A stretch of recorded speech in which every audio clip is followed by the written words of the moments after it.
Ole, tuna chuan exercise 1.4 class 9 MBC mathematics kan chun som le dona apoi mo kati ho le solution a cho tur ngai chi chi hi ka dona vai min ka chok ngai lawa chuan vai ka cho lo wangin cho lo tur tin ani lawa nang ma ni chok ve thea ma se apoi mo in thriat tur china ka ngai ka chok thin ani chuan question number 8 kan zo to 7 po kan zo to ati dan fiat kha poi mo ber ka ti to kha cho dan fiat kha ma se assignment ka page ka thiam lo in ti fo mai chu mak ka ti en don to video hi ka soi chiang lo tu chuan tu na po lu te ngai thla ula in ula ka ti dan hi a number dan tak mai wang khan cho dan kha dang lo a number zir khan I thia ngai lo po in hun ang thia ngai lo hun po ka thin to chewa chuan ngai poi mo la in zir lai in ngai poi mo in duty ni ti kha tu zir lai ma sa ber tu I games ai in thu oi tu rani a nu le pa tu in oi nga thil dang ber ai pa thin thu in oi nga nu le pa tu in oi nga chung kwa lim na san tu ni tum tur chuan in na zir lai a thata kin ti bong nga chuan games kal hunte YouTube pen hunte TikTok hunte lam hun en kim tan hun lo tani ti kha tu chuan in thla da lo tu rani a ril ru chin pu te kha apoi zok that chiat hi apoi zok ti she tu rani le question number 9 a kan lu dang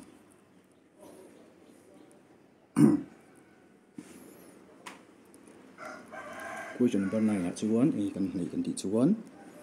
solution ka ti me nga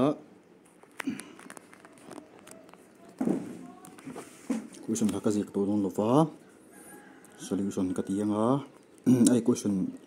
cho kan cho tur ka chu hata henam vet ni chu din zia thak khat ka ngai chuan nge kan nei ti chuan 3√5 ni a 3√5 plus √3 ti na ni irrational number ni hi ni ta ka chuan √45 ni ang reng hei √45 ti na ni chuan √45 chu 3√5 ni ang reng √45 po irrational number ni a 3√5 po irrational number thoni ka po tar ni 3√5 ka chan ti ni ani chuan an wa ya denominator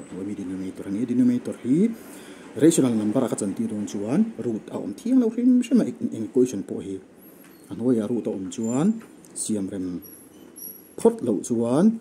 irrational number ni hali chuan equation hi ning ting ati chiar thin deu rationalize ati rational number a chan ti ro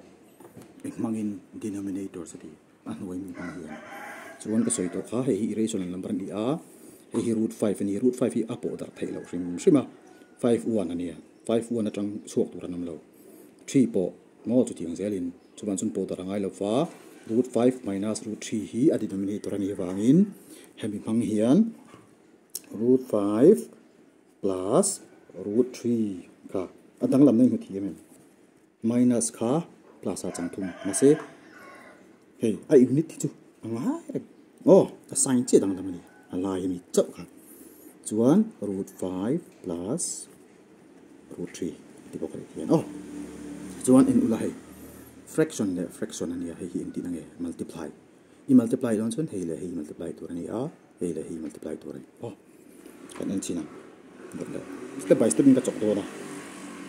in cho tam chun in shortcut thiam shortcut ero chu bode shortcut ka phal lo ka ti ka om zia nei tur ani 3√5 ama sai hi on 3√5 plus √3 oma ne mo multiply tur √5 plus √3 le lampang mi khai multiply ang he multiply sign ka zia khera lo bracket ni chuan multiply ti na ni chuan an hoi ve thung hi ai ang chia ma se formula kha ka mang do na formula ka man ha in a dan tur hi ka shortcut thi na in lo shortcut thiam lo chuan ti hian o mai oi mi ve ka in multiply ve le ti na ni ha chuan ai question hi un to in chuan an hoi zok hi chung zok chui nang lawa hei het ein 3 gom de ya 3 nei ve lawa 3 nang se chu an mil chiang hei 3√5 oma ta chen √5 a to pa √3 om ve ma se ai nang lo thlai 3 hi om lo se chu in ang chi ni ha a plus b into a plus b kan thei do ni ma se ai an lo wang hi a ti chen hi a ni ve thei lo hei adang dek 3√5 chu ni a ni hei b ni hei c ti na ni dang lam vek soi na a b c b ti na ni hei mà tiếng b ni về chân ho ta b cái đi tiêu to root 3 from to b and ni ti na mai ho formula ga lai don chuan algebra chuan chu bang chuan chung lam pang chuan ti kan multiply ang ti chuan hei ma sa so kin wen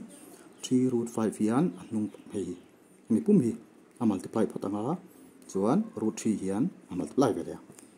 chu chuan tin kan ti chuan hei engi om ma sa ber hi 3 root 5 3 root 5 om ma sa bera plus root 3 ni ma se hei kan da to ri lawa nunga mi kan multiply ang root 5 plus mo root 3 ni na chuan a zo to ni hei root 3 root 5 hei a multiply turin hun khata aron lu to a chuan chuan engi la ba plus root 3 hi la ba nga plus root 3 plus root 3 chuan engi multiply le ang root 5 plus root 3 multiply le nga han chuan hnuai lam pang ve thum hi engi kan ti chuan a ni chuan root 5 a ka chan ti ranga hei b ka chan ti chuan hei po a hei b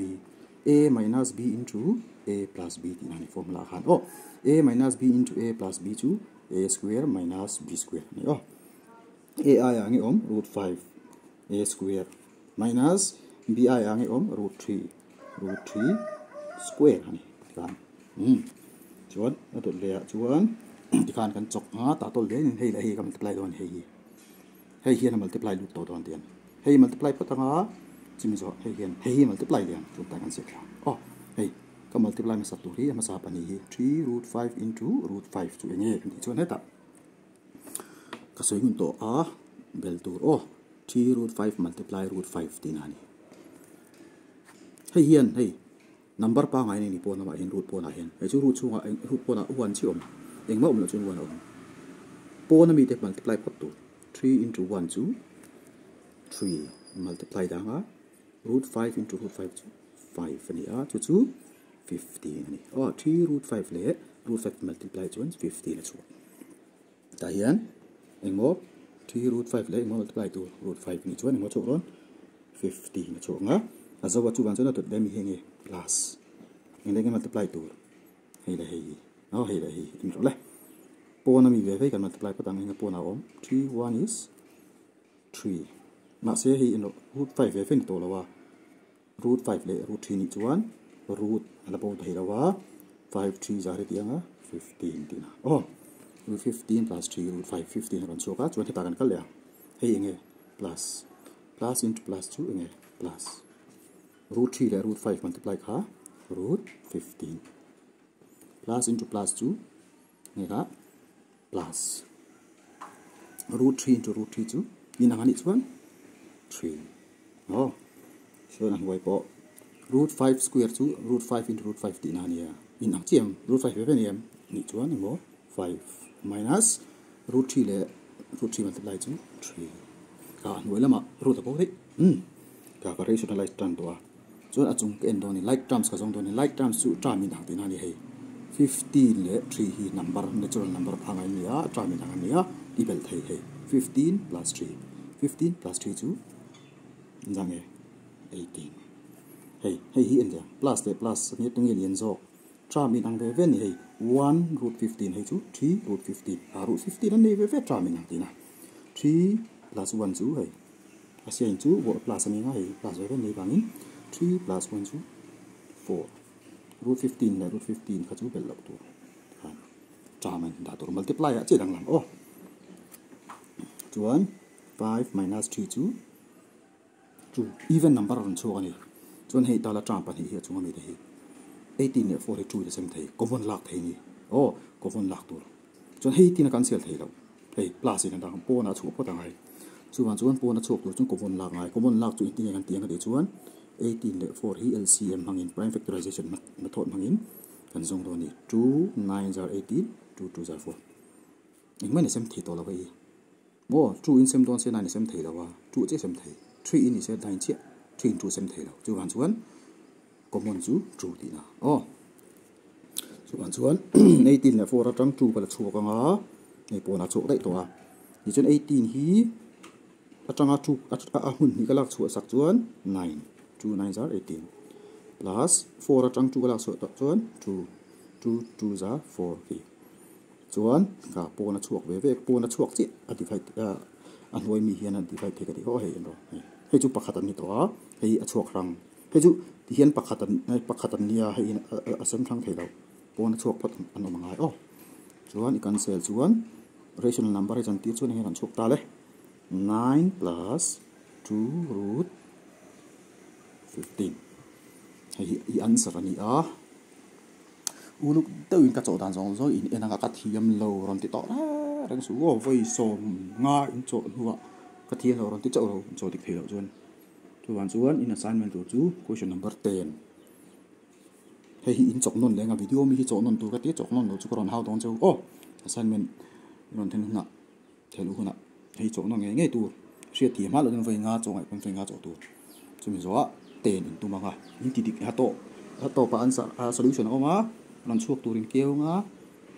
adik lo chuan chok non me tur voi som nga choka sar ka ti dik thei chong ti chun ka pom chawang chuan tai mak tu tum lo chuan ting ma thim thei lo sorry 10 question number 10 chu 3 minus 2 root 2 by 3 plus 2 root 2 in assignment tu rai chuan tlai lo bok tu har sat anei chu ni share tir zel tu ni share tir non zel tu ni tinin ka hil to lom ti lo tu thar hil zel tu kar tuan ka man do lo min ti chu than ni se I chuan lam kha apom tu ran ya do chei lo tu ran ya kan traffic do na e for in pek ha kan du ti she tu chuan in tha da lo tu ke to lo chuan chu